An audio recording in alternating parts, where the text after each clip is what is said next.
Would you please say something about AIDS?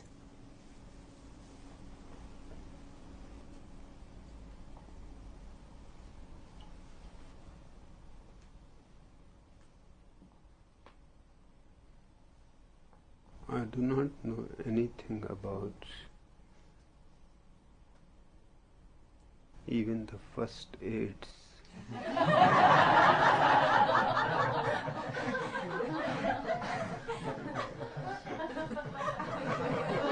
And you are asking me about the last AIDS.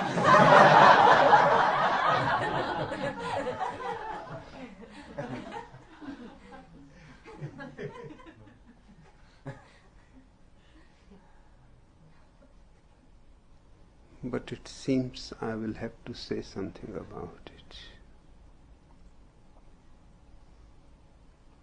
And in a world where people know nothing about themselves, can talk about God,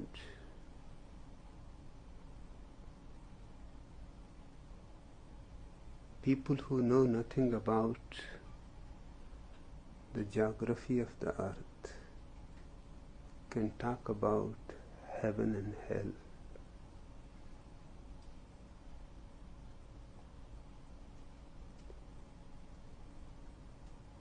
It is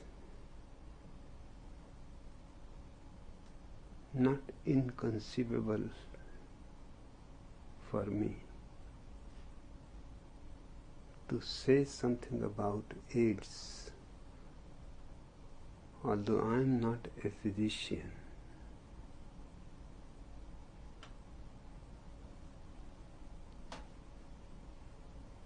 But neither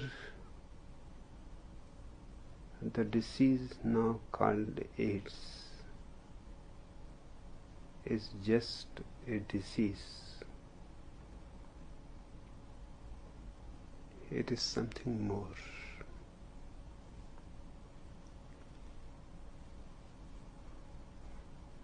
Something more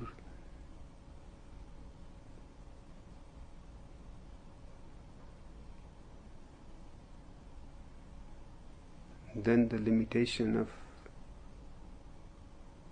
medical profession.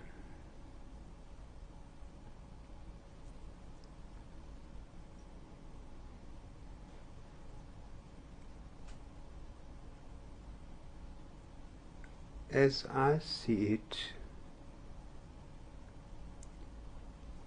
it is not a disease in the same category of other diseases.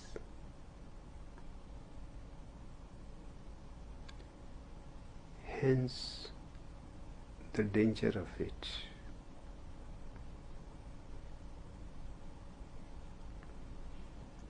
Perhaps it will kill at least 2/3 of humanity.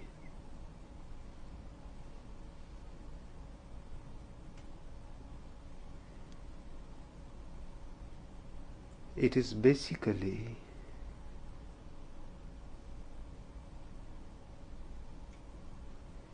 incapability to resist diseases.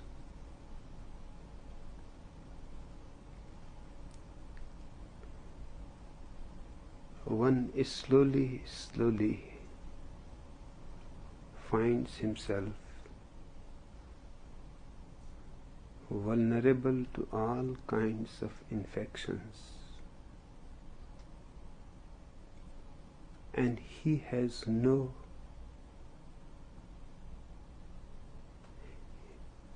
inner resistance to fight with those infections. To me, it means humanity is losing the will to live.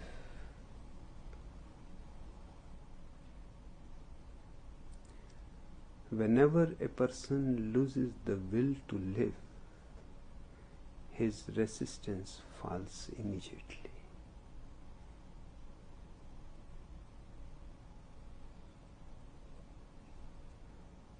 Because the body follows the mind. The body is a very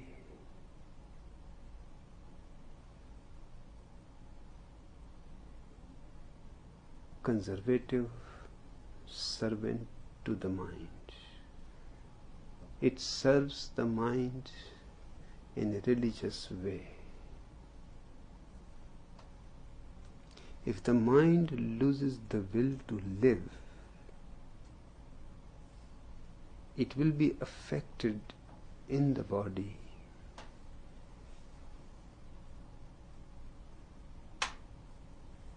by the dropping of resistance against sickness,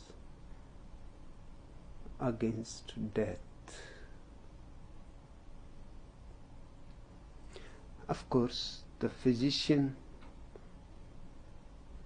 will never bother about the will to live. That's why I thought it is better I should say something. It is going to become such an enormous problem all over the world.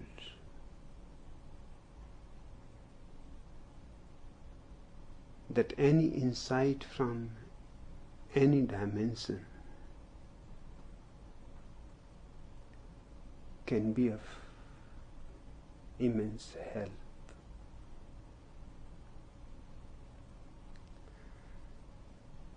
Just in America this year,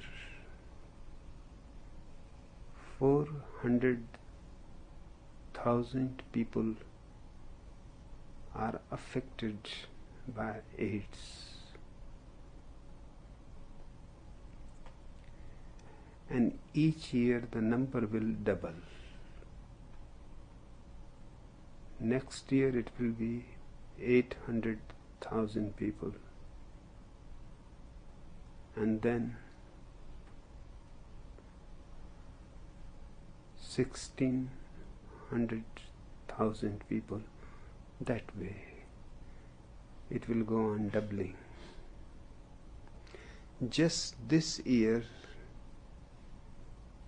America will need $500,000 million to help these people. Still, there is not much hope of their surviving.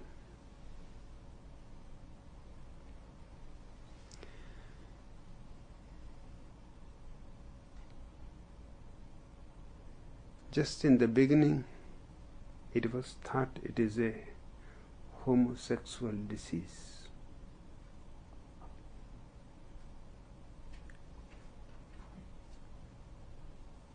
And from all around the world, researchers supported the idea that it is something homosexual. And it was found that it happens more in men than in women.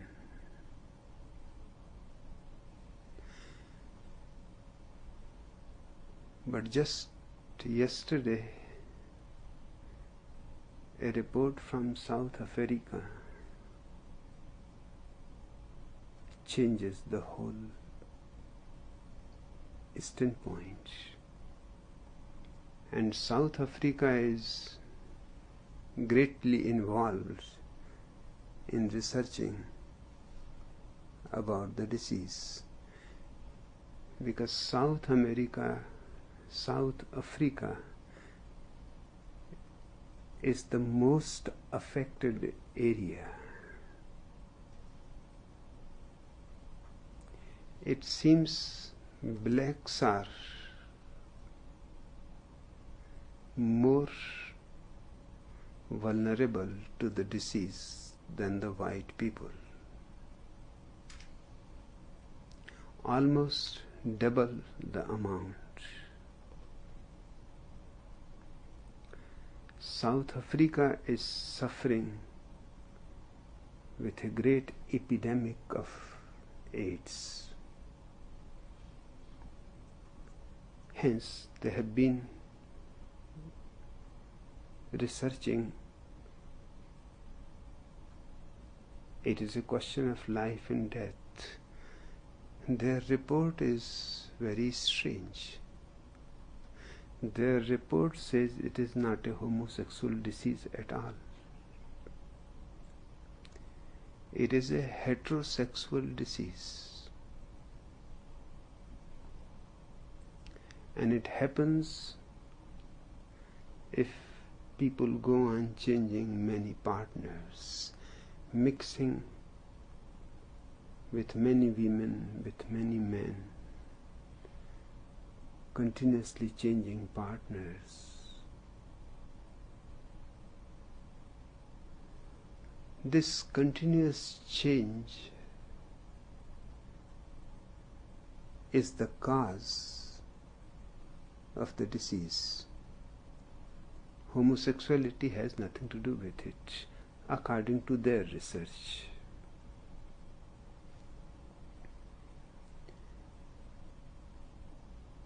Now, all the researchers in Europe, in America, are on one side, and the South American report is just the opposite. To me, it is very significant. It has nothing to do with either heterosexuality nor with homosexuality. It has certainly to do something with sex.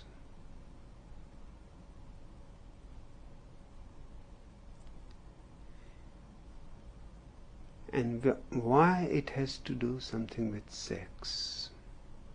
Because the will to live is rooted in sex.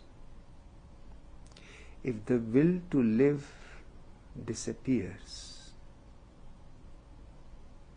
then sex will be the most vulnerable area of life to invite death.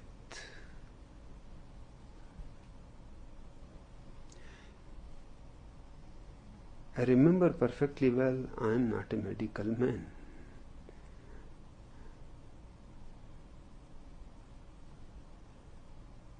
And whatever I am saying is from a totally different point of view. But there is much more possibility of what I am saying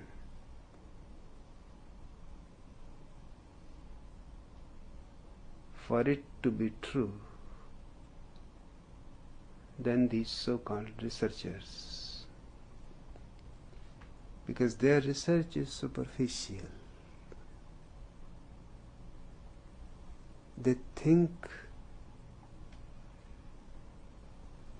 of cases, collect data, facts. That is not my way. I am not a fact collector. My work is not of research, but of insight.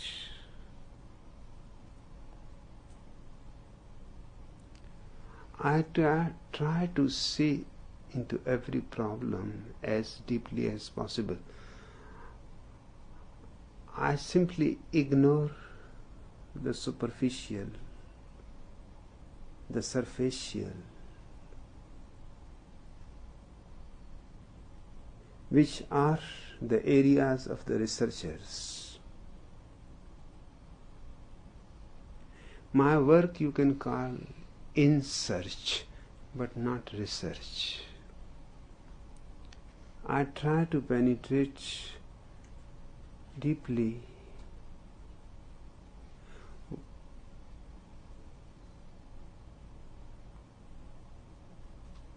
and I see it clearly that sex is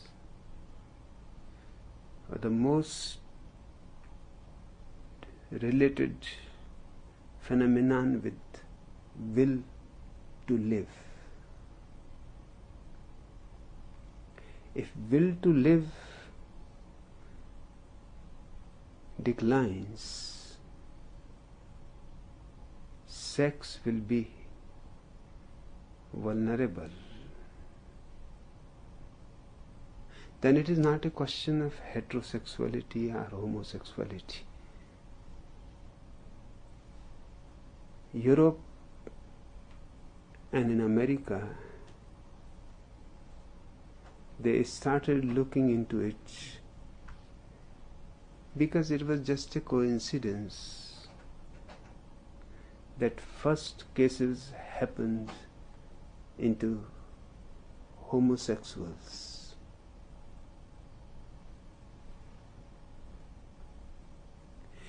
Perhaps homosexuals have lost the will to live more than heterosexuals. And the whole research was confined to California. And most of the victims were Jews.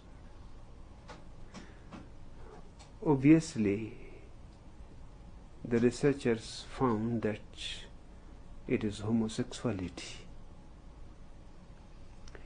If any heterosexual was also found to have the symptoms, then it was naturally assumed that he has got it from some homosexual person.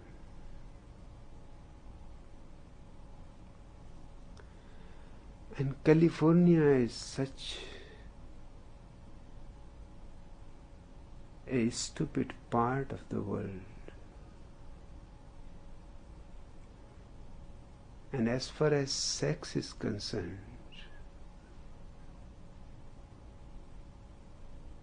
the most perverted part of the world.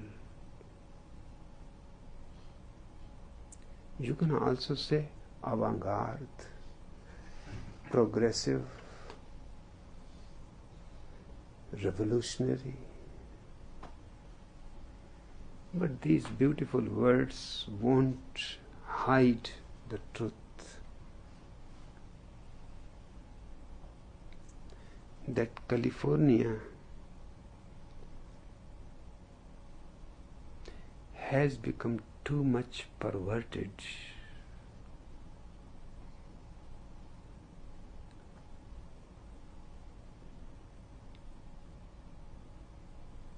And why it happens, this perversion, why it happened into California particularly? Because California is one of the most cultured, civilized,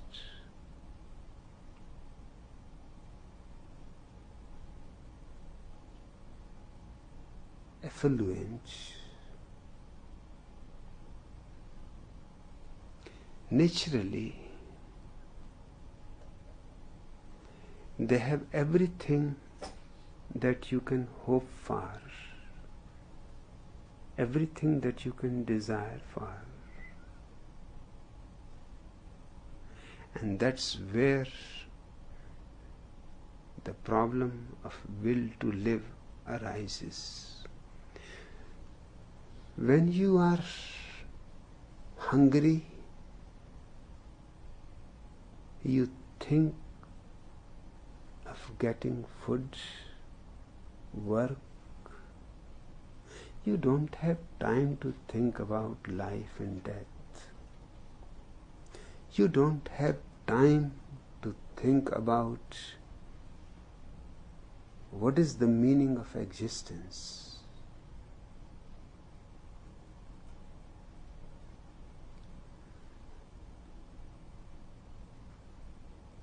It is impossible. A hungry man cannot think of beauty, of art, of music. Take the hungry man starving into a museum, beautiful pieces of art. Do you think he will be able to see any beauty there? His hunger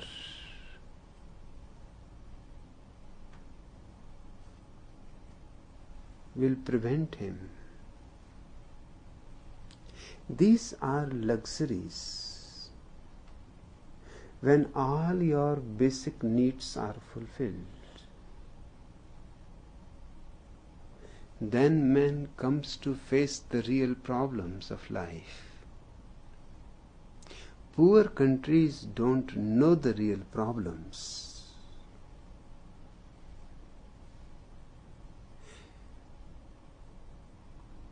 Hence, when I say that the richest man is the poorest, you can understand what do I mean by saying it. Because the richest man comes to know the unsolvable problems of life, and he is stuck. There is nowhere to go. The poor man has so much to do, so much to achieve, so much to become. Who cares about philosophy, theology, art?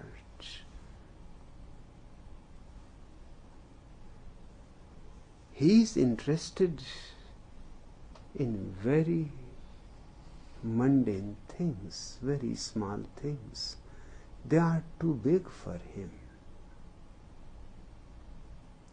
And it is impossible for him to turn his consciousness upon himself and start thinking and brooding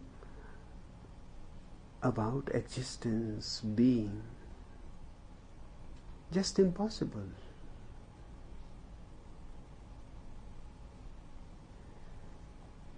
California is unfortunately one of the most fortunate parts of the world.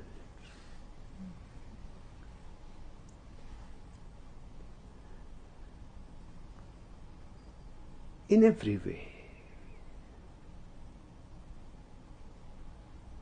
It has the most beautiful people, beautiful lands,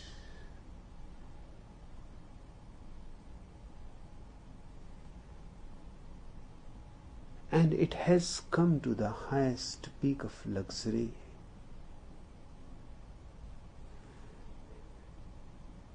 And there the question arises. Everything you have done, now what else there is to do? That's the point where perversion begins. You have known many women, and you have come to understand that it is all the same. Once you put the light off, every woman is just the same. When the light is off, if the woman goes into the other room and your wife comes in, and you are not aware, you may even be making love to your wife, giving her beautiful dialogues, not knowing that she is your wife. What are you doing? If anybody comes to know about it, that you speak these beautiful dialogues learned from the Hollywood movies to your own wife, they certainly will think you have gone crazy. These are meant for other people's wives, not for your wife. But in darkness there is no difference.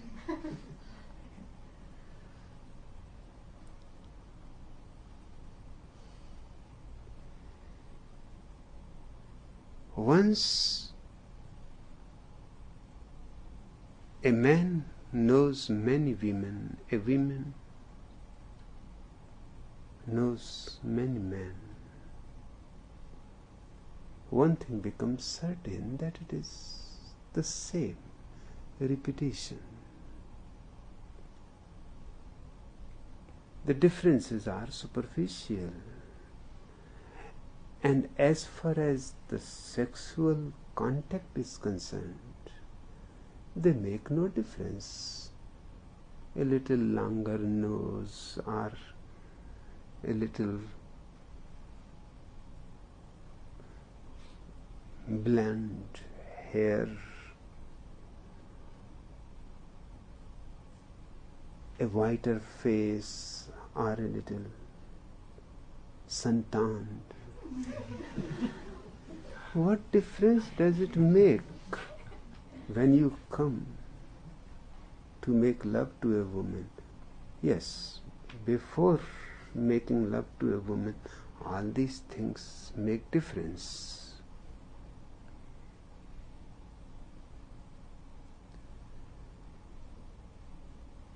And it continues to make difference in countries where monogamy is still the rule. For example, in a country like India, the disease AIDS is not going to happen. It is impossible.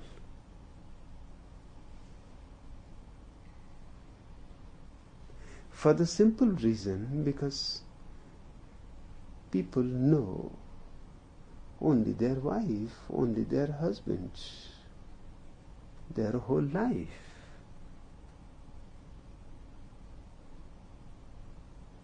And they always remain curious.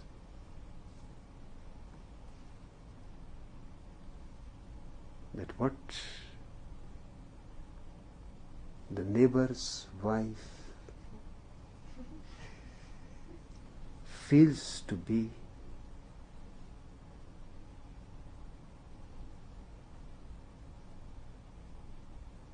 it always remains a tremendous curiosity.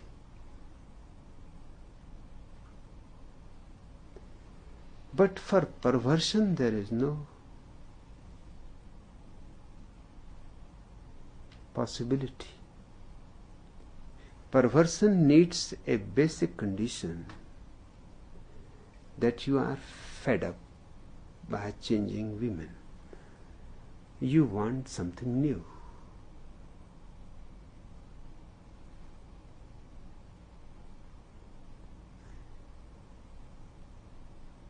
Then men start trying men.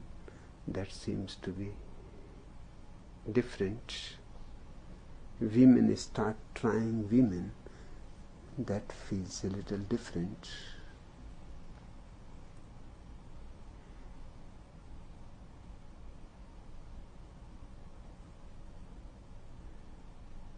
But how long? Soon that too is the same.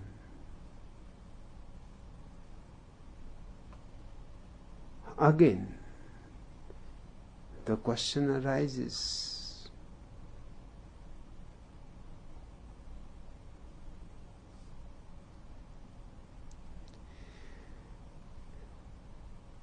this is the place where You try all kinds of things, and slowly, slowly, one thing becomes settled, that it is all useless. Curiosity disappears. Then what is the point to live for tomorrow? It was curiosity that tomorrow something new may happen. Now you know new never happens.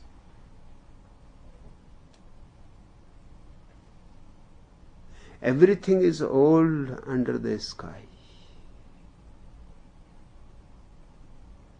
New is just a hope. It never happens. You try all kinds of designs in furniture, houses, architecture, clothes.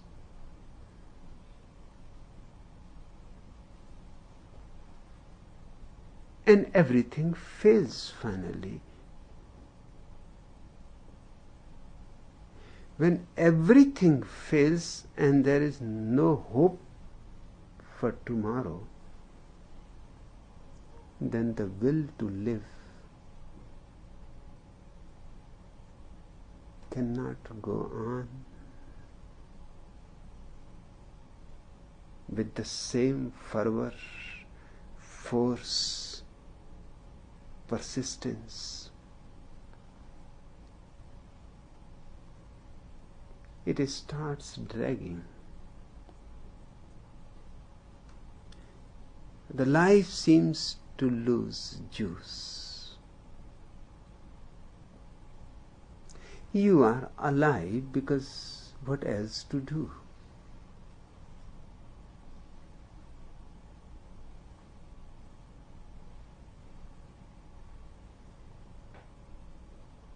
You start thinking of committing suicide.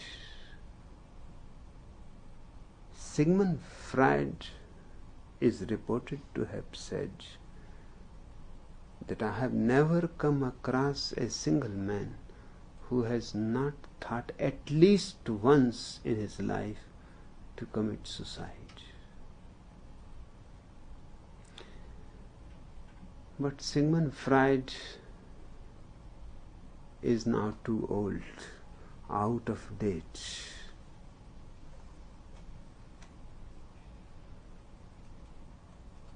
He was talking about psychologically sick people. And those were the people he was coming in contact. My own experience is the poor man never thinks of committing suicide. I have come across thousands of poor people. They never think of committing suicide. They want to live because they have not lived yet. How can they think of suicide? Life has to give so many things, and they see that everybody is enjoying all kinds of things, and they have not lived yet. There is great urge, force to live. Much has to be done, much has to be achieved. There is the whole sky of ambition open. And they have not even begun to scratch the ground. No beggar ever thinks of committing suicide. Logically, it should be just the other way. Every beggar should think of committing suicide. But no beggar ever thinks of committing suicide. Even a beggar who has no eyes, is blind, is paralyzed, crippled,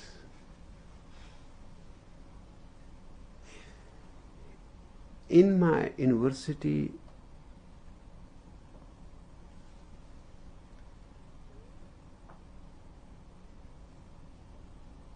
there used to be one of my students who was the son of a beggar.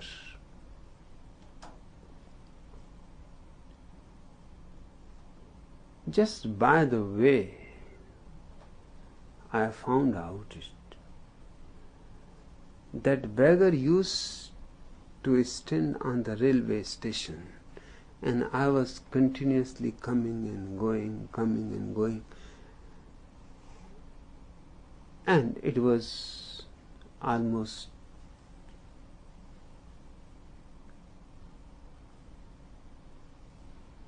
a routine thing that whenever I will come, I will give him 1 rupee, and whenever I will go, I will give him 1 rupee. And he was very happy because nobody was giving him 1 rupee. And in the month I was at least at 8 times, 10 times will pass. So he was having good earning from me. We became friends.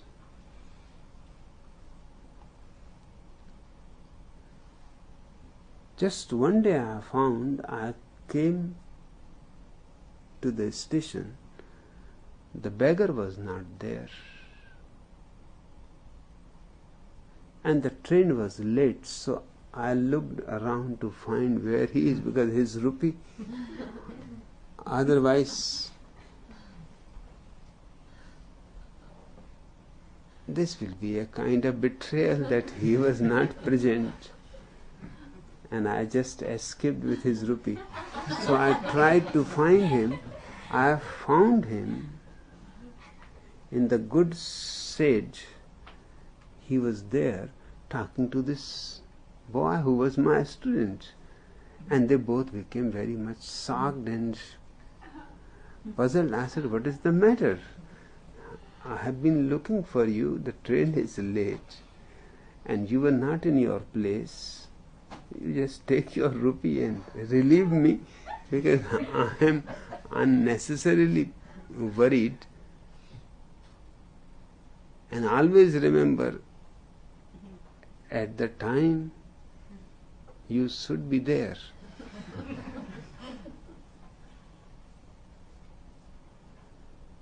"And what you are doing with my student?" He said, "Now I cannot hide it from you. He is my son. I am teaching him.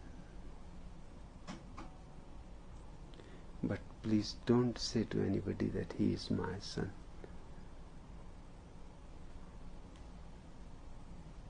He is respected, and people think that he belongs to a rich family. And he has kept him like a rich man's son. His earning was good. In India, beggars earn better than professors."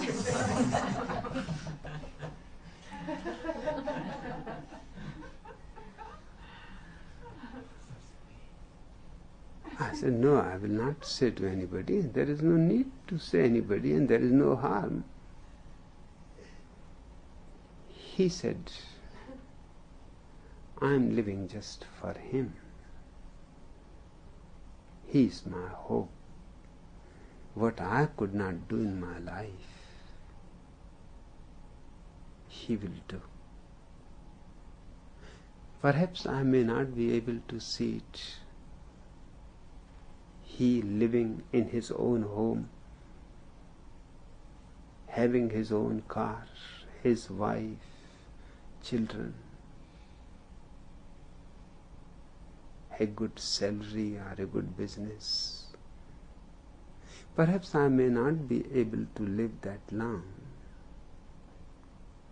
but I pray to God that give me a little more life. I just want to see Him. I will never go close to the house. I will not disturb His life. Nobody will ever know that he is the son of a beggar.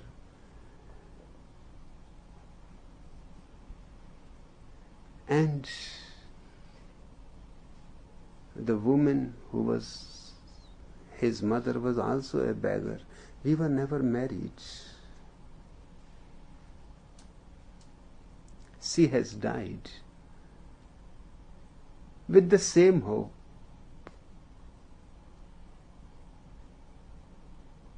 We both were working hard to keep him in a boarding school. Meeting him in hiding, he comes here once in a while to meet me. In this good sad, we meet because here nobody comes.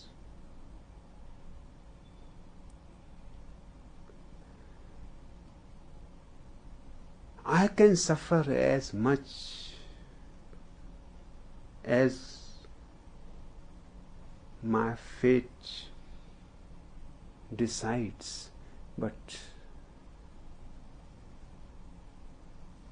only one hope is enough to keep me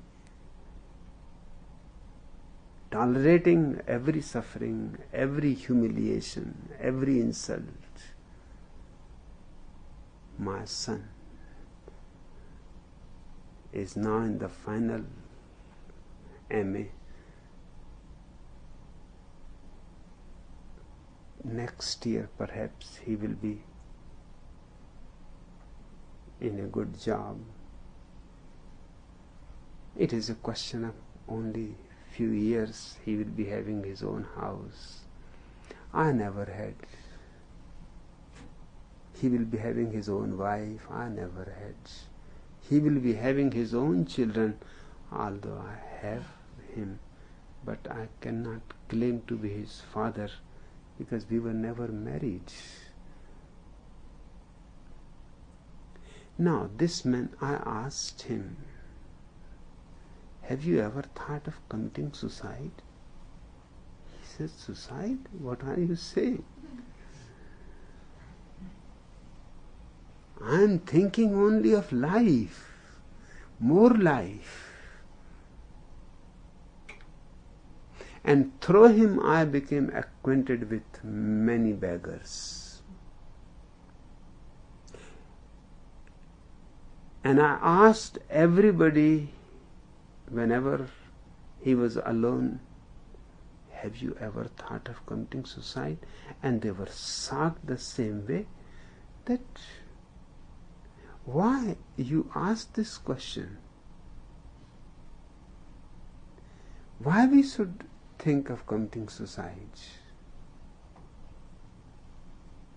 We want to live. We have not lived yet. I have been, one beggar told me, I have been putting my money in a bank, hoping that one day I will drop this begging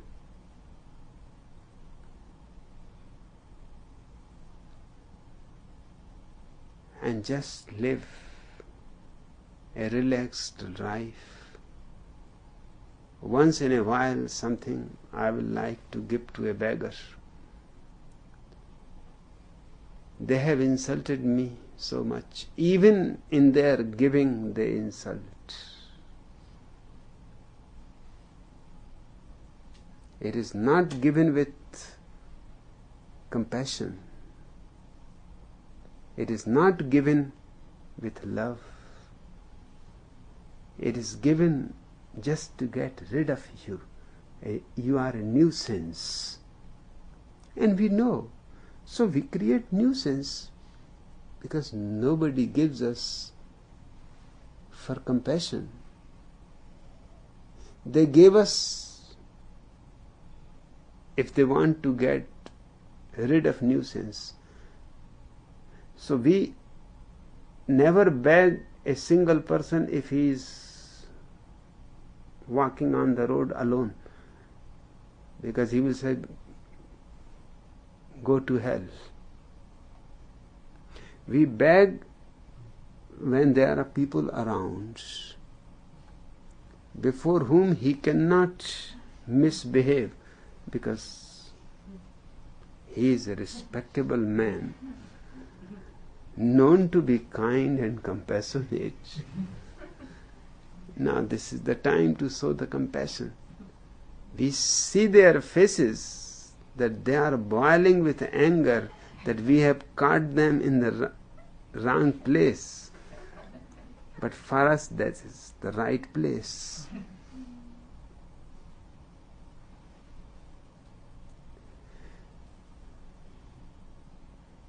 In poor countries,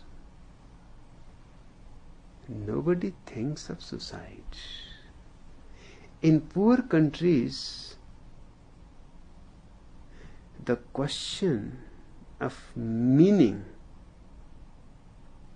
has not been raised.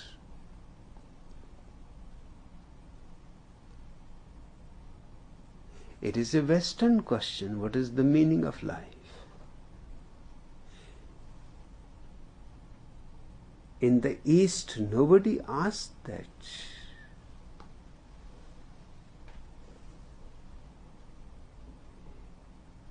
West has come to a saturation point where everything that you could live, you have lived. Now what?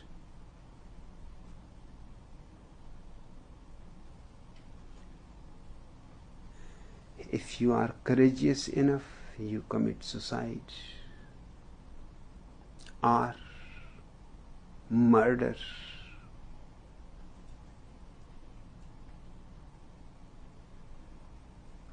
In one of the existentialist novels,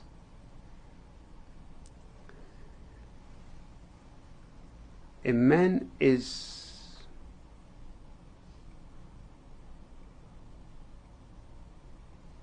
brought before the court.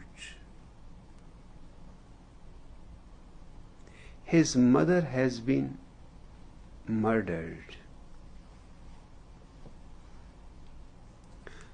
The murderer has not been caught.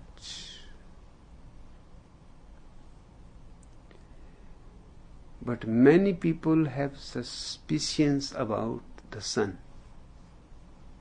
Although nobody says that they have ever seen them fighting.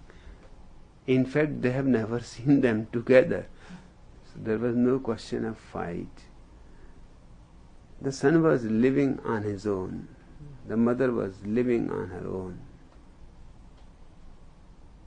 He never used to come to see her.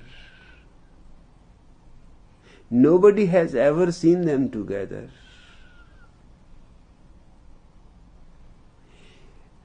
But still they suspect. Suspicion is based on few factors. One,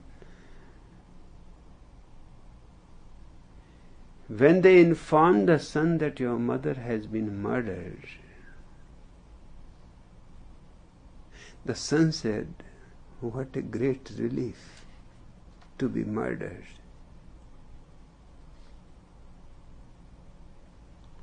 Nobody murders me.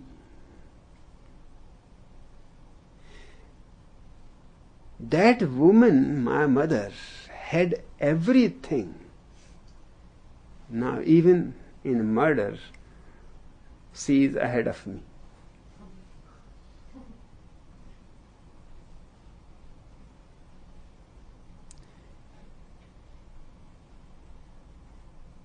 This is a strange thing to listen from a son whose mother has been murdered.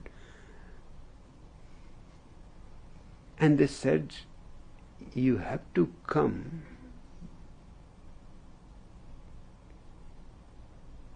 for the final departure of your mother. He said, but she has departed. You said she is murdered. So now what is the point? You can finish with the body. Dust unto dust. She is no more there. Why drag me?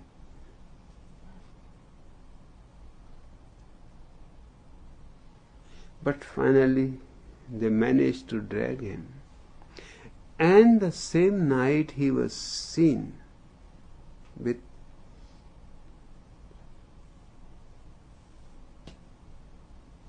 a girlfriend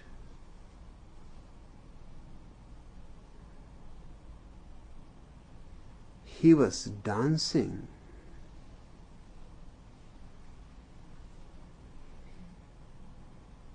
They could not believe that his mother has been murdered in the morning, and evening he is dancing with his girlfriend.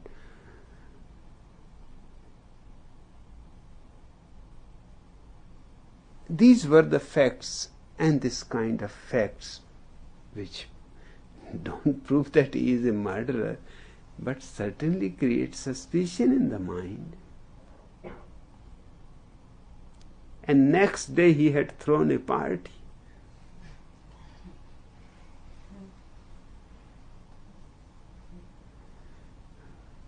The magistrate asks him that these are strange things, although nothing proves you a murderer,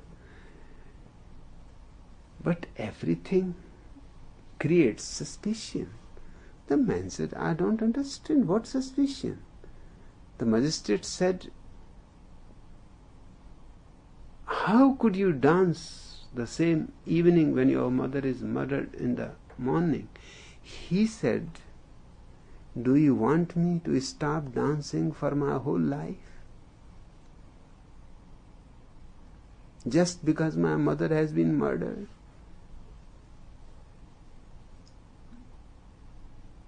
He said, I am not saying that for whole life, but just that evening. He said, whenever I begin, it will be after my mother's murder. 1 hour after, 2 hours after. How you manage to demark a certain line that beyond that I will be out of suspicion? 1 day, 2 day, 3 day, 1 week, 2 week, 3 week.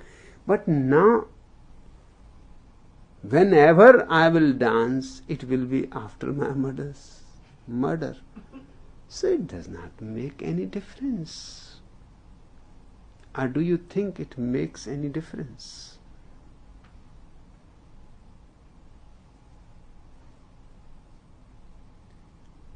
And the magistrate said, just the next day you had to throw a party.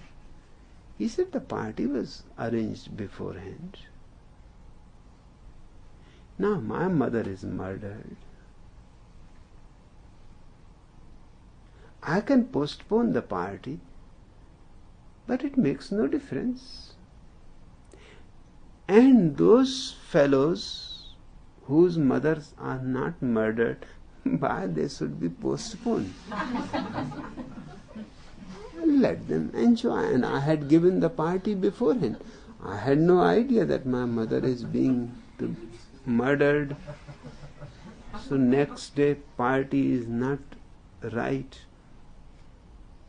Just for myself, why should I make them unhappy? And the magistrate said, you were laughing and joking. And he said, it is the same point again and again. Not a single different fact you have.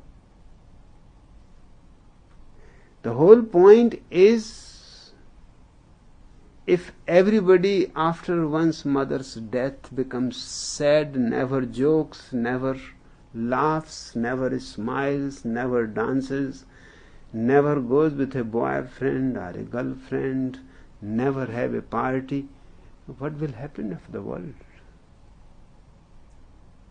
What do you want? The magistrate said, okay, leave these things, because he cannot decide also what time limit. There is no criterion. But you said that that woman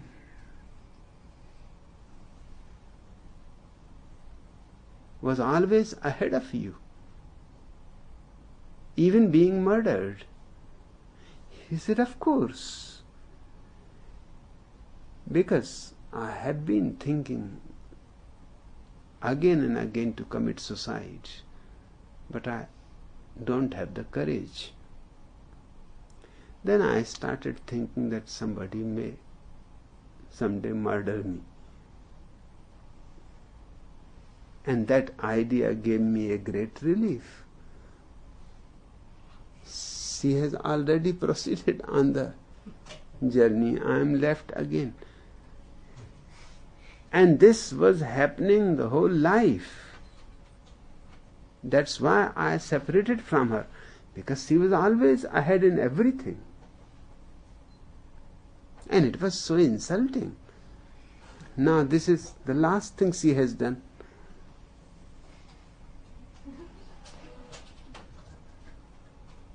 And do you realize the fact that she got murdered on Sunday? That woman has that habit of spoiling everything.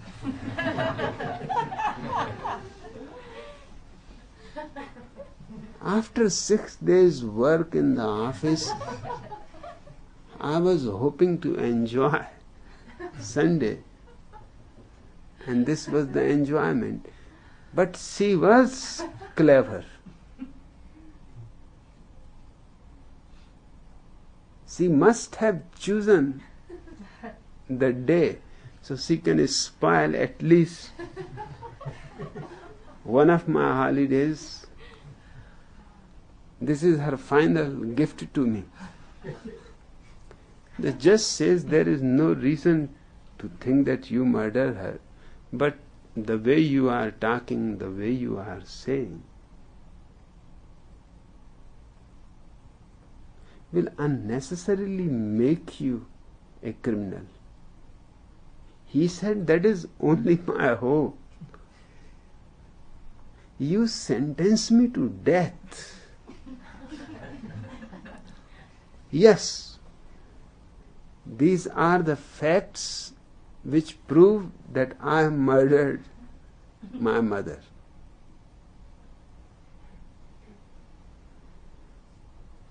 You just sentence me to death because I cannot kill myself. I have tried but returned back. Many times I went to jump into the river, but I will look down and I felt the water is too cold. Or who knows, it may be too deep.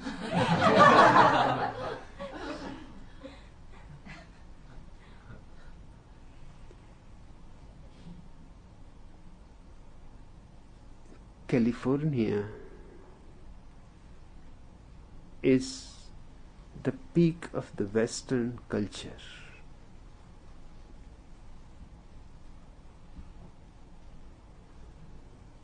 People are finished with life. That's why so many cults, Hare Krishna, Munis, Est, Isalen, all kinds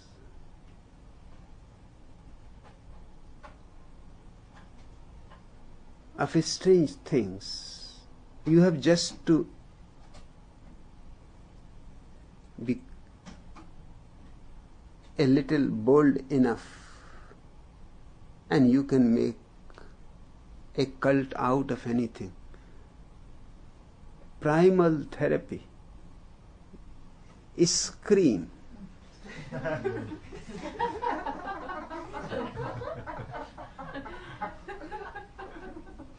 Nowhere ever in the whole world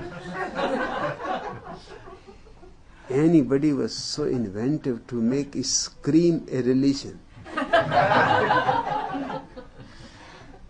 But in California you can do anything. Hugging therapy.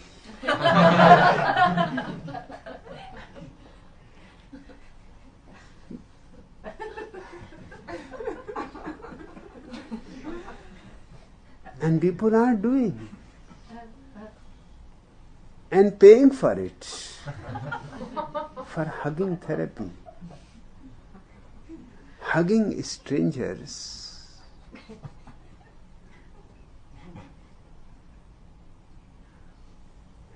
And you are doing the hugging and somebody else is collecting the fee. You both are giving the fee to a third person and you are doing the work. It is really great.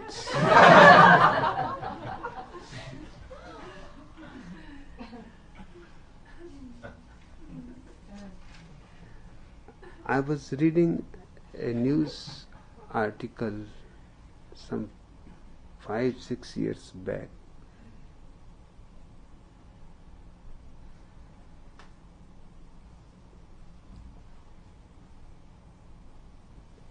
I don't remember exactly what the therapy was called, but I remember the picture that was in the magazine. It was of a naked man going on all fours with his tongue drooping out like a dog, barking.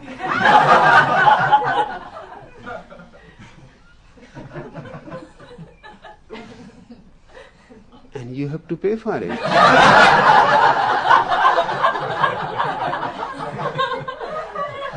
You do the whole job.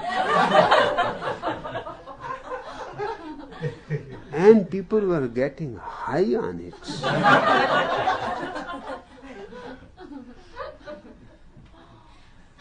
What else to do when you have paid $250 for being a dog and barking?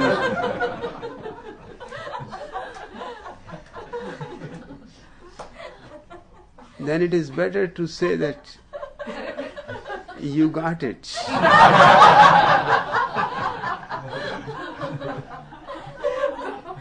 Now people are tired of this too. Iselin is dying. Est is finished.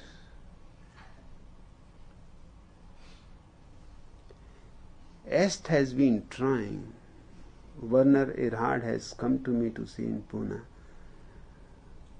because at that time it has started falling. In California, nothing lasts more than 10 years. Every fashion, these are all fashions, but no fashion can last long. So Werner Erhard was in search to find something, and he found it.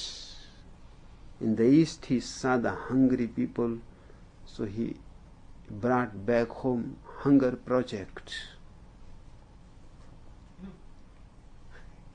And he started claiming that within 10 years there will be not a single hungry human being on the earth. And people were donating, and nobody bothers that what are you saying? Have you calculated how many people are there? Have you calculated how many hungry people are there? Have you calculated in 10 years how many more hungry people will be there? and how much collections you can have.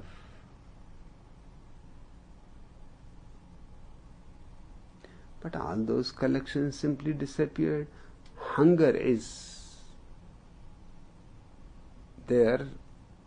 It has not disappeared, it has doubled. But these so-called new cultists are not anything better than the politicians. Henry Kissinger was saying exactly the same thing when he was in power,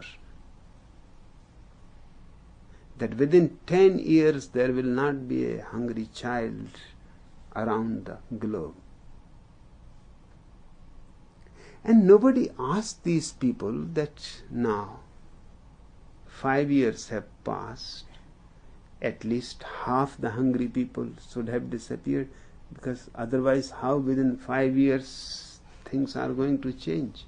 Hungry people have doubled. Hunger has not disappeared. Henry Kissinger has disappeared. Who knows where is this guy? And who cares?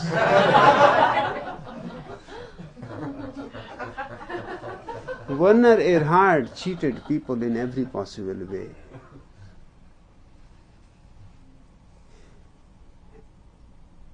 And the beauty of this, you cheat people and talk about authenticity.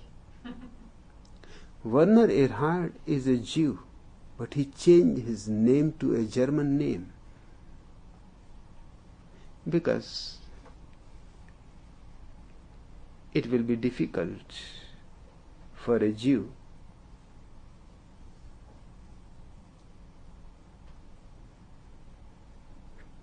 to exploit Christians.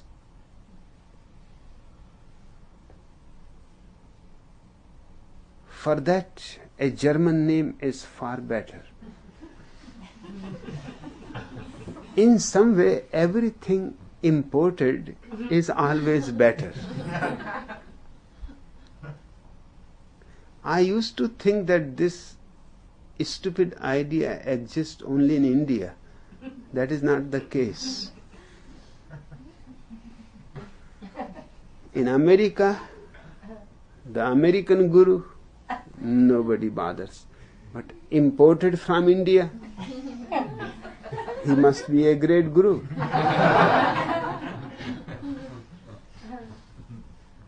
Of course, India cannot export cars and high technology, but it can export great gurus, and it goes on exporting. And they all end up in California. When Sheila was looking for a place for your commune, I told her, beware of California. Just keep away from California.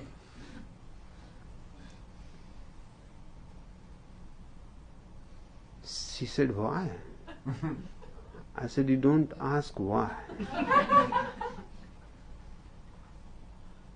You just keep away.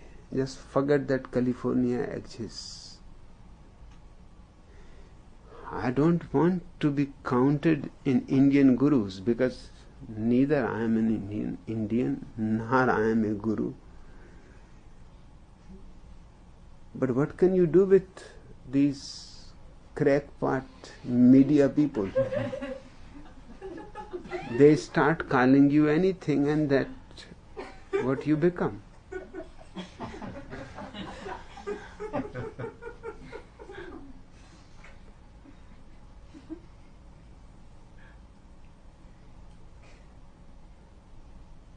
Where is Werner Erhard now? With the hunger disappearing, he has also disappeared.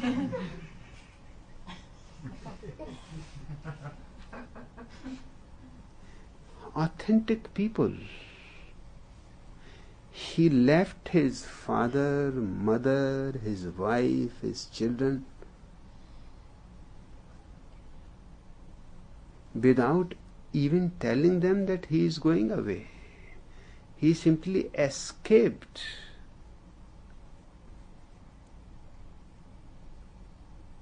Moved thousands miles away, changed the name,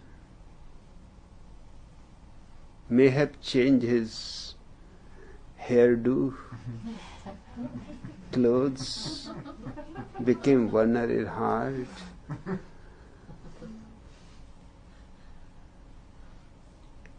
And the parents and the wife and the children were all dependent on him. They were starving,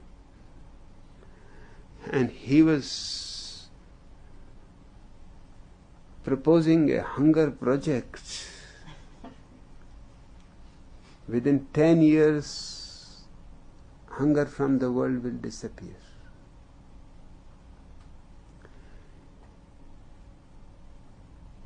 These people are not different from politicians, and cannot be, because this is also a power trip.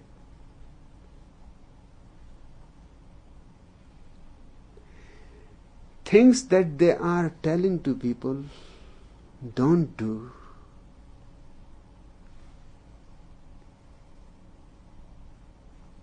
They have been doing exactly those same things. Just today I had the news in Georgia.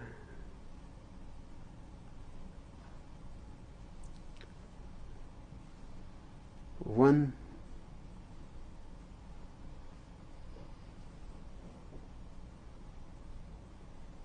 Christian priest has been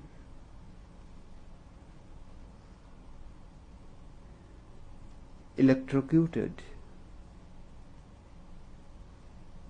on the charge of murdering a man.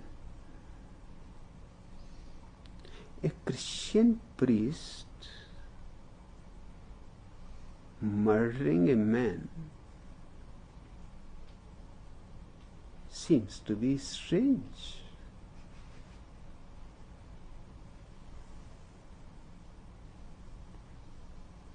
But this is how your world is. In Minneapolis, the Archbishop of Minneapolis, who was formerly the president of all American churches, has been caught overdrunk driving. And these are the people. Now he is behind the bars. The president of the American Catholic priests. And these are the people who are teaching against drugs, against this, against that. Once this disease AIDS spreads, and it is spreading, it is already epidemic in America too. The politicians are keeping quiet. The priests are keeping quiet because the problem is too big. Nobody seems to have any suggestion to solve it, so it is better to keep silent. But how long you can keep silent? The problem is spreading. And once it spreads and becomes wider, you will be surprised. The profession that will be the topmost in this business of AIDS will be the priests, the nuns, the monks. They will be on the topmost, the most affected by it, because they have been practicing perverted sex longer than anybody else. California is just new. Those monks and nuns have been living in California for centuries.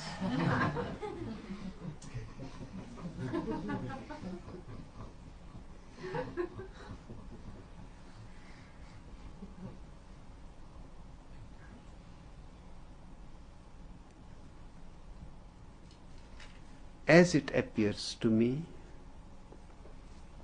the disease is spiritual.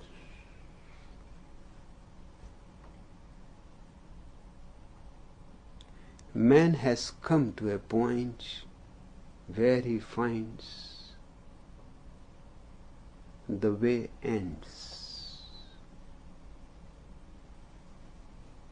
Going back is meaningless, because all that he has seen, lived, and there was nothing in it. It has all proved meaningless. Going back has no meaning. Going ahead, there is no road.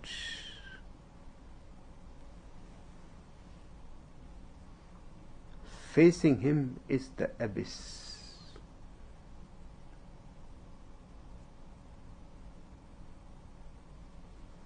In this situation, if he loses the desire, the will to live, it is not unexpected.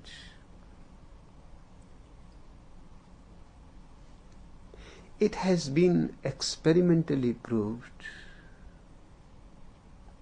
that if a child is not brought up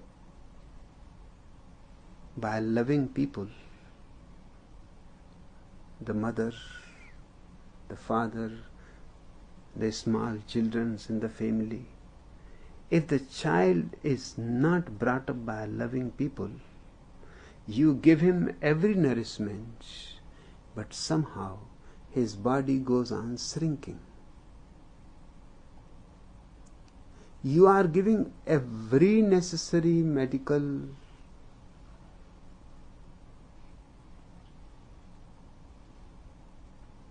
needs are fulfilled, too much care is being taken, but the child goes on shrinking.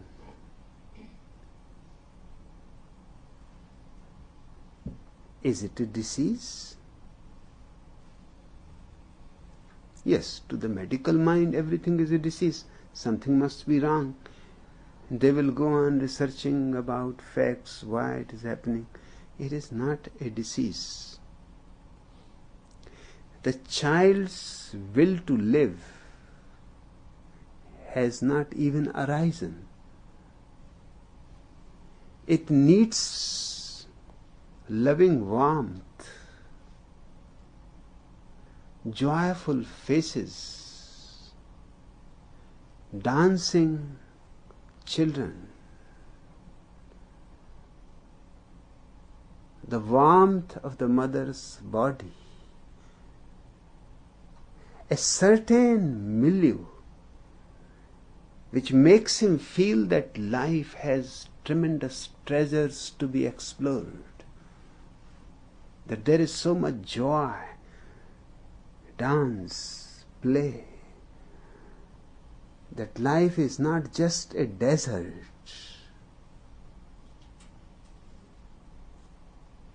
that there are immense possibilities. He should be able to see those possibilities in the eyes around him, in the bodies around him, only then the will to live will spring up. It is almost like a spring.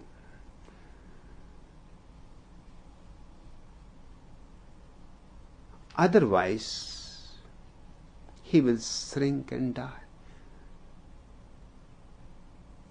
Not with any physical disease. He will simply shrink and die. I have been to orphanages. One of my friends, Rekchand Parakh, in Chanda, Maharashtra, used to run an orphanage near about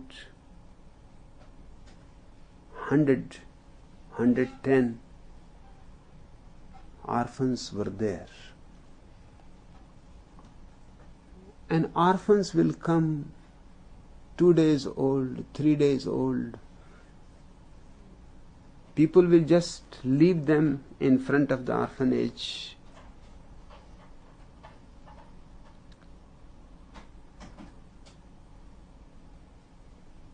He wanted me to come to see the orphanage. I said,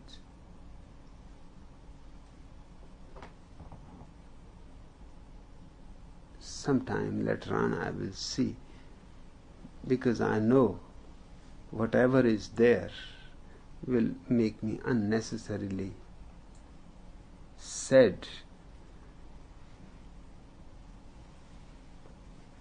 But he insisted, so one time I went. And what I saw, they were taking every care. He was pouring his money on those children, but they were all just ready to die any moment. Doctors were there, nurses were there, medical facilities were there, food was there, everything was there. And he had given his own beautiful bungalow, and he had moved to a smaller bungalow, a beautiful garden and everything. But the will to live was not there. I told him that these children will go on dying slowly. He said, you are saying to me, I have been running this orphanage for 12 years.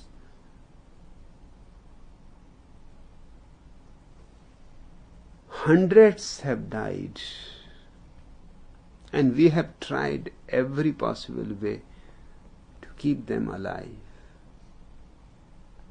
But nothing seems to work.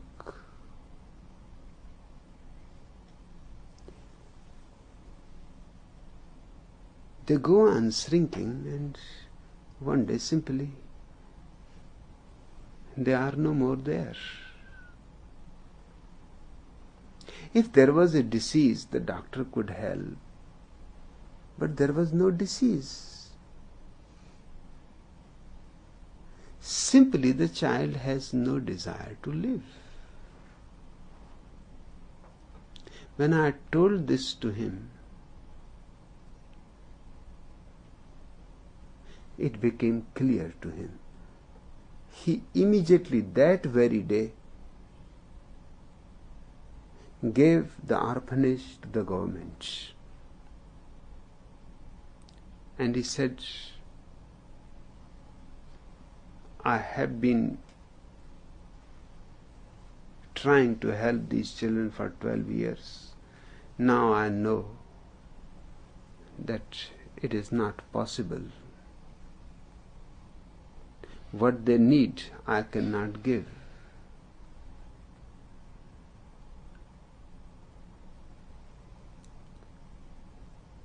So it is better government takes it over.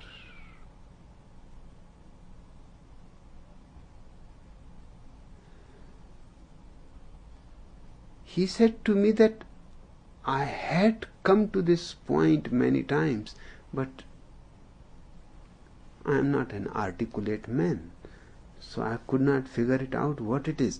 But in a vague way, I was feeling that something is missing that goes on killing them.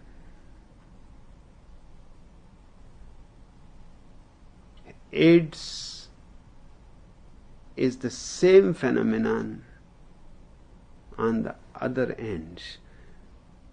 The orphan child shrinks and dies because his will to life never sprouts, never springs up, never becomes a flowing current.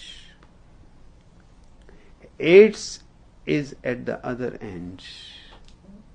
You suddenly feel you are an existential orphan.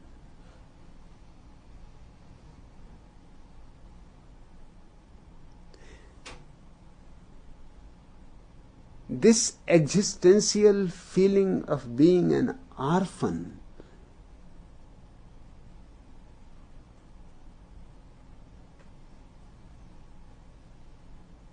starts your will to live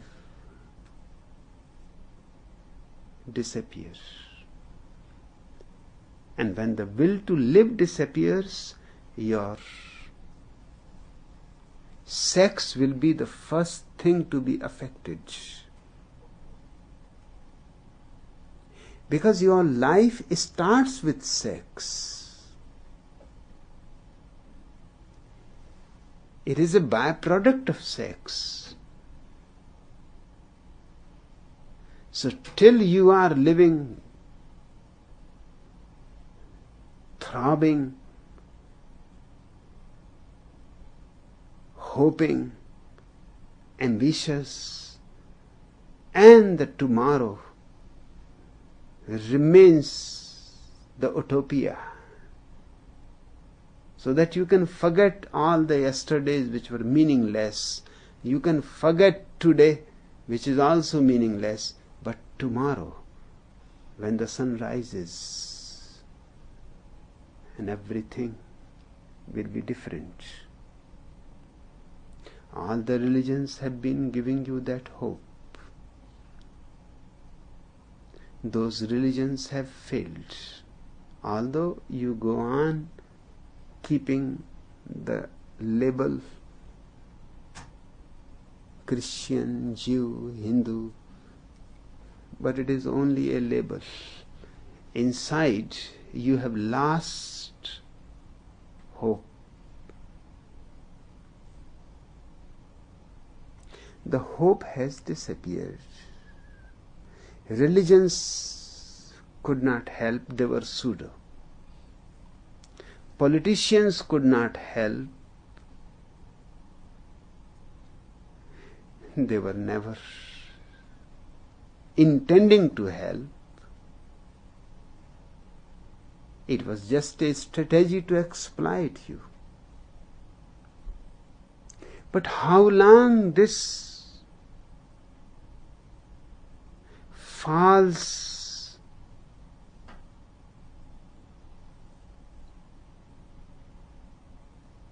utopia, political, religious, can help you? Sooner or later, one day, man will become mature, and that's what is happening. Man is becoming mature, aware that he has been cheated by the priests, by the parents, by the politicians, by the pedagogues. He has been simply cheated by everybody. And they have been feeding him on false hopes. The day he matures and realizes this, the desire to live falls apart. And the first thing wounded by it will be your sexuality. To me, that is AIDS. And when your sexuality starts shrinking,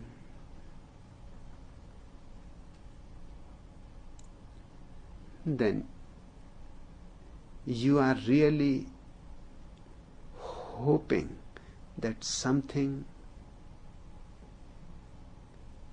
happens and you go into eternal silence, into eternal disappearance. Your resistance is not there. AIDS has no other symptoms except that your resistance goes on dropping. At the most 2 years, you can live, if you are fortunate and you don't get infected, which is accidental. Otherwise, each infection will be incurable, and each infection will be weakening you more and more. 2 years is the longest the AIDS patient can live. Otherwise, he will disappear sometime in the middle. And any treatment is not going to help. Because no treatment can bring your will to live.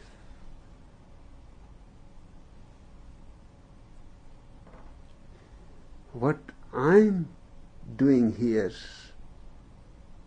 is multidimensional. You are not fully aware what I'm trying to do. Perhaps you may become aware only when I am gone. I'm trying to give you not a hope in the future, because that has failed. I am trying to give you a hope here now. Why bother about tomorrow? Because tomorrow has not helped. For centuries, the tomorrow has been keeping you somehow dragging. And it has failed you so many times that now you cannot go on clinging to it. That would be sheer stupidity. Those who are clinging to it still are only proving that they are retarded in their minds.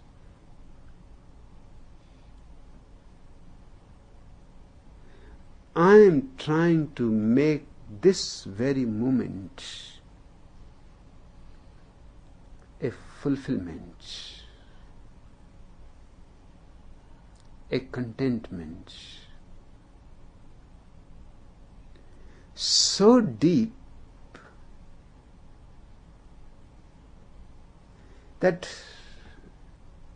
there is no need for will to live. Will to live is needed because you are not alive. The will keeps you picking up. You go on slipping down. The will keeps you picking up. I am not trying to give you a new will to live. I am simply trying to teach you to live without any will. To live joyously. And everybody is capable of living joyously. It is the tomorrow that goes on poisoning you. Forget the yesterdays, forget the tomorrows. This is our day. and let us celebrate it and live it. And just by living it, you will be strong enough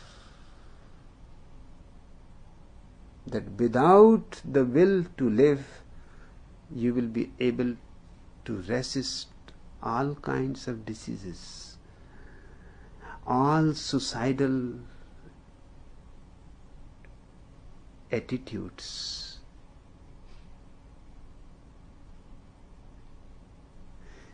Just being fully alive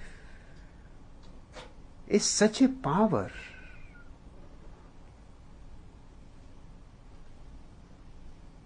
That not only you can live,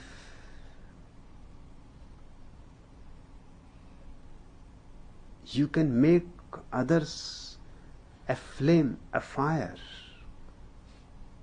This has been a well-known fact that when there are great epidemics, have you not wondered why the doctors, the nurses and others don't get affected? They are human beings just like you.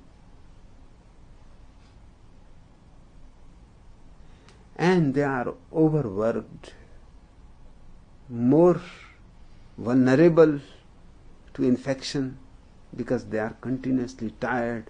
When there is an epidemic, you cannot insist for a 5-hour day or 6-hour day and 5-day week. Epidemic is epidemic. It does not bother about your holidays and your overwork. You have to work.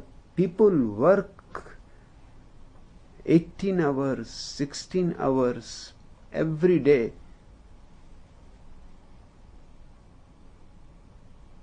For months.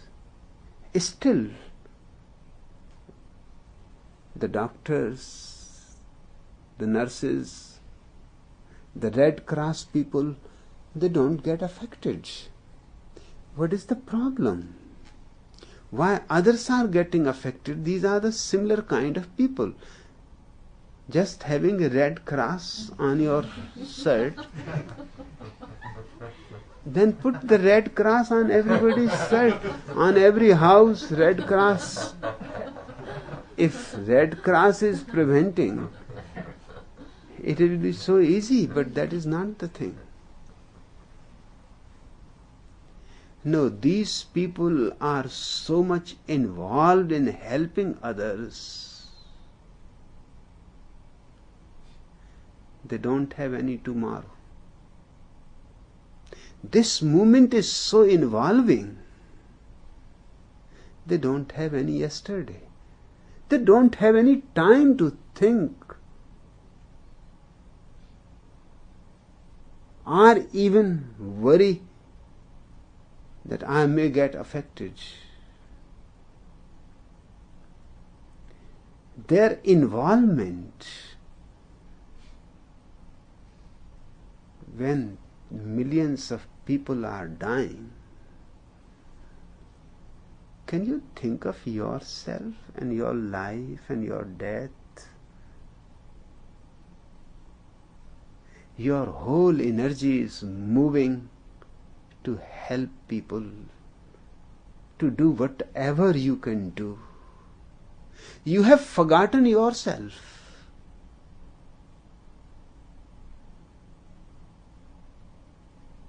Because you have forgotten yourself, you cannot be infected. The person who could have been infected is absent. He is so involved in doing something, in some work, he is so lost. It does not matter whether you are painting or sculpting or you are serving a dying human being. It does not matter what you are doing. What matters is, are you totally involved in the here now? If you are involved in the here now, you are completely out of the area where infection is possible. When you are so much involved, your life becomes such a torrential force. And you will see, even a lazy doctor in a time of epidemic, when hundreds of people are dying, suddenly forgets his laziness. An old doctor suddenly forgets his oldness. There have been cases, one case I know personally, in Raipur, where I was professor for few months. A house caught fire. Raipur is a hot area, dry area, and it is an everyday thing. Houses catching fire.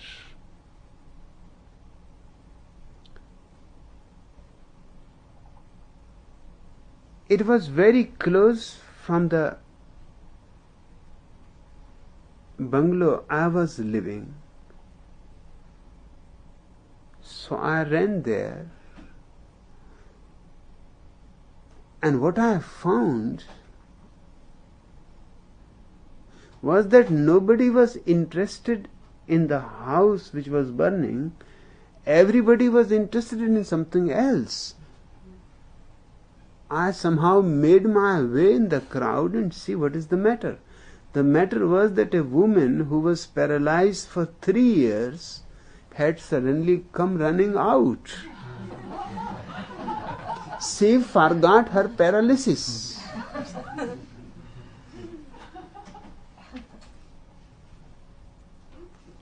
And the moment people told her, "What are you doing?"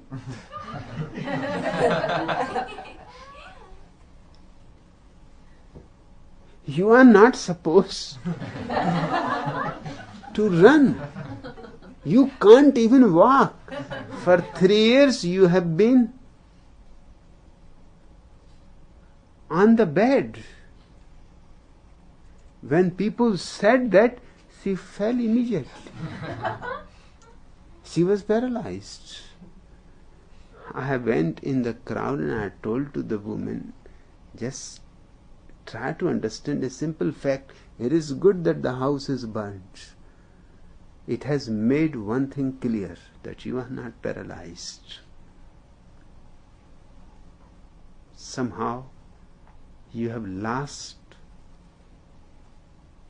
the will to live.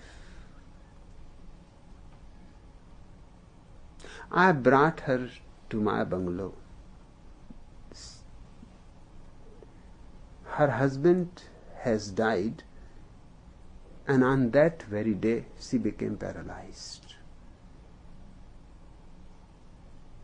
It was really a shock. In India, losing a husband means losing your life.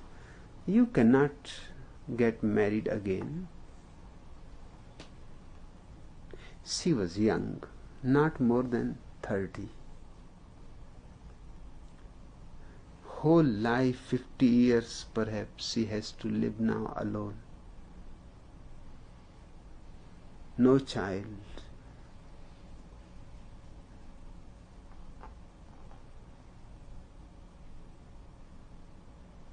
She was working somehow, cleaning people's houses, washing their clothes. But there was no energy in it.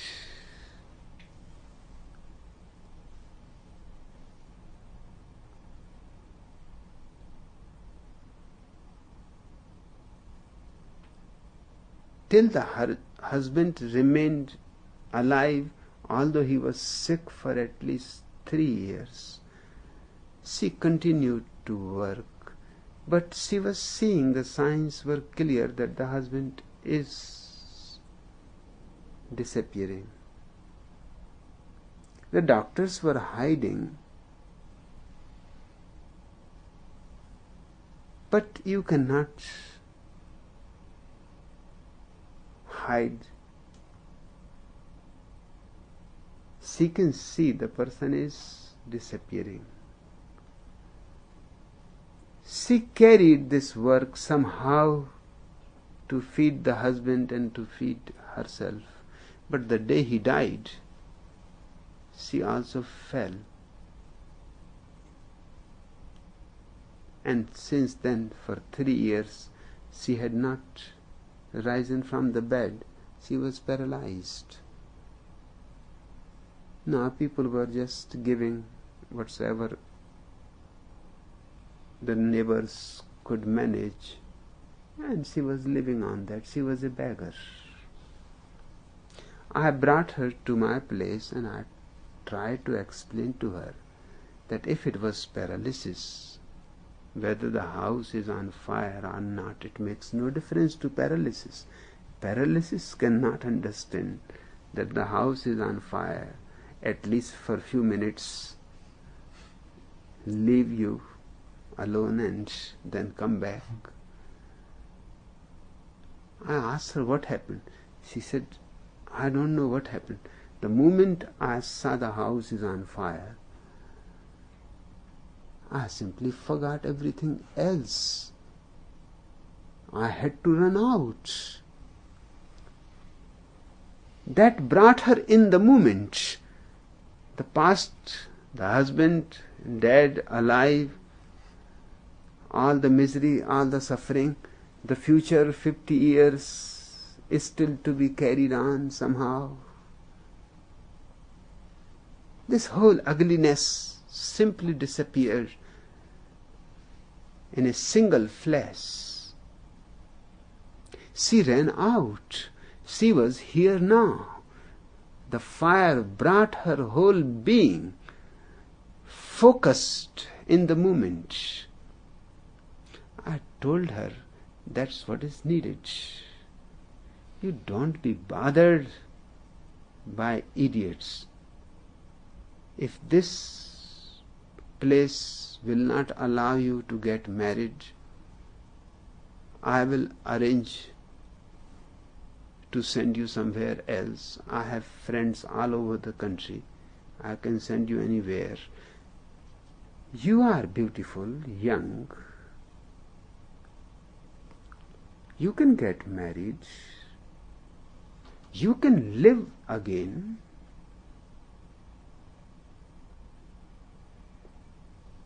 First, she was not willing because it was against the conditions and the tradition and convention. But I am not such a person to leave somebody.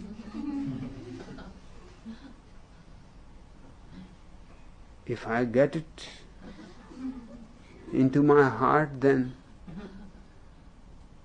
I dropped everything else. My professors and students said that, why you are after that woman? Forget about it. If she is not willing, I said, that is not the question. I know what she wants. She is not courageous. Just I have to persuade her. And it is a challenge to me. I am going to persuade her. And till I see her married and settled, there is no peace for me. And I managed within 8 days, not more than that. The servant who was working with me, seeing my trouble, one day morning said, Sir, if you are so much worried, I cannot sleep either. If I can be of any help, I am ready. I said, do you understand what you are saying? He said, if you say me to jump into the well, I will jump, but please, I cannot see you so much troubled. I am ready. So I got that woman married to my servant. And just to protect her, I moved her to my house. Of course, she was married to my servant, so I said, you move. And I was living alone in a big house which government provides for the professors. So I said, you live happily, I am alone. In fact, the house is yours. I am confined to my room.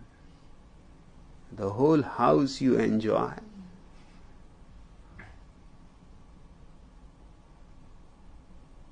And she blossomed. When after 6 months I left that place, she was a totally different woman. And with her my husband also was so happy. He said that I had married her out of compassion and out of concern for you, that you may become sick, ill or something. But she turned out to be a jewel. Now I love her. And I will remain grateful to you for my whole life, because I had never thought about it. I am such a poor man, somehow managing my own food, to get married and then to have children, then where to get the house, all problems. You solved all problems. I said, you don't leave this house, you continue to live in it.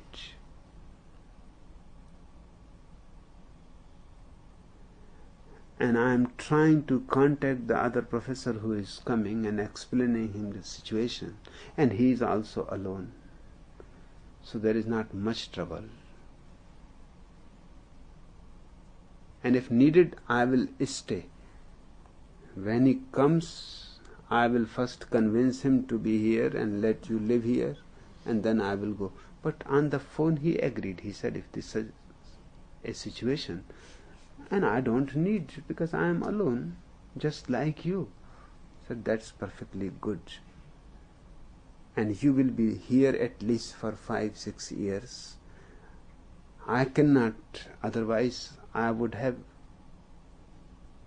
asked the government to let me live here. I have been posted wrongly.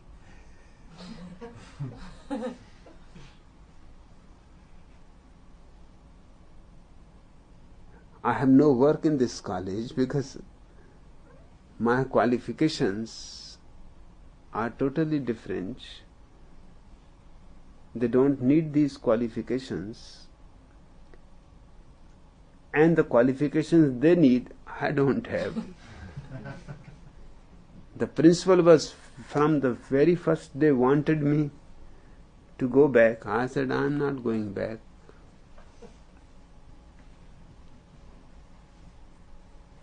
And it is not your business. If the Minister of Education has appointed me here, let him realize his mistake. When he realizes, for the time being, why should not I enjoy? And you remember perfectly well that he is my friend. If you will try to create any trouble for me, instead of my transfer, your transfer will happen.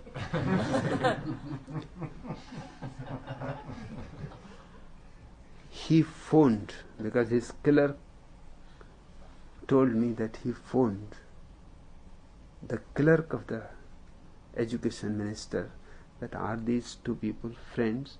He said, they are friends.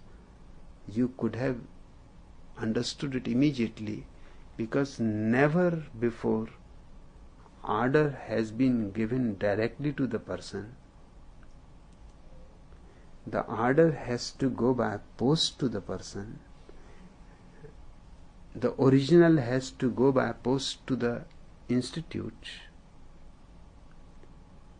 And unless the institute receives the order, the person cannot come and say that I have got the order. I brought both the orders with me. I told the education minister that what nonsense. By post it will take 6 days. And sometimes in India, you never know. I told him that I know a case between Jabalpur and Katni, 80 miles. To travel 80 miles, it took 36 years. Both the persons died. The one who wrote and the one to whom the letter was written. After 30 years, it was returned back that the man is dead. But when it reached there, the postman wrote on it that there is nobody to receive it, the man is dead. It was published in all the newspapers that in great journey, 80 miles, if the envelope had just walked on feet, it would have reached long ago. 36 years. So I said, you don't waste time, you just give me both the orders. And you can believe your post office, your postman, you can't believe me? He said, no, this is not a question of belief, just bureaucracy. I said, don't mention bureaucracy. I am here, you give me both the orders. In fact, I took both the orders from his table and I told him to sign. He had to sign. And that's how the mistake happened, because if it had gone through the bureaucracy, they may have found out that this man is not for this college. This man has been selected for another college.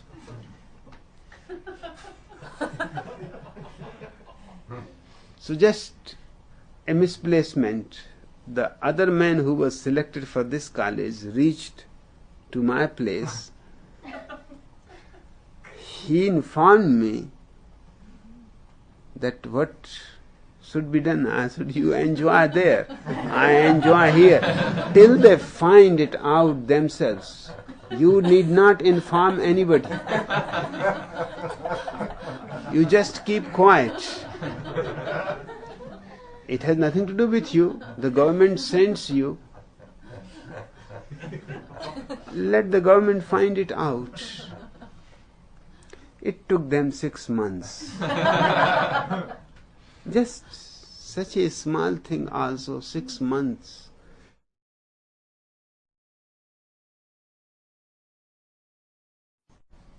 But it was impossible for me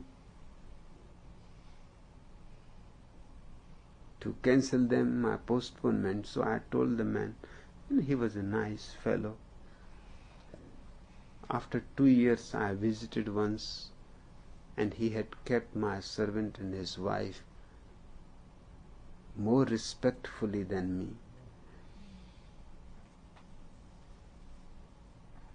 And they were so happy, there was no question. I asked her, paralysis happened any time? She said, no paralysis, not at all. For these 2 years I have not even had common cold. No sickness has happened.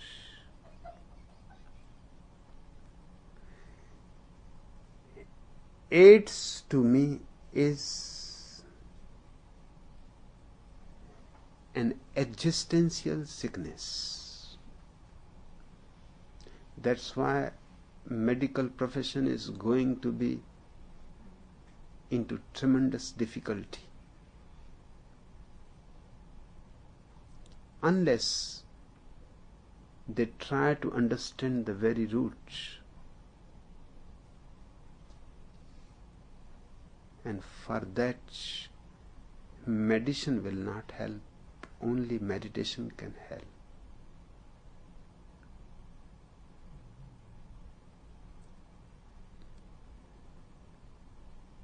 Only meditation can release your energy here now. And then there is no need for any hope, for any utopia, for any paradise anywhere. Each moment is a paradise unto itself. But as far as my qualifications are concerned, I am not qualified to say anything about AIDS. I have never taken even the course for first aids. So please forgive me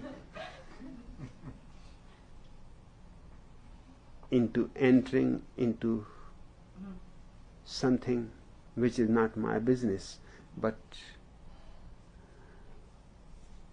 I go on doing that.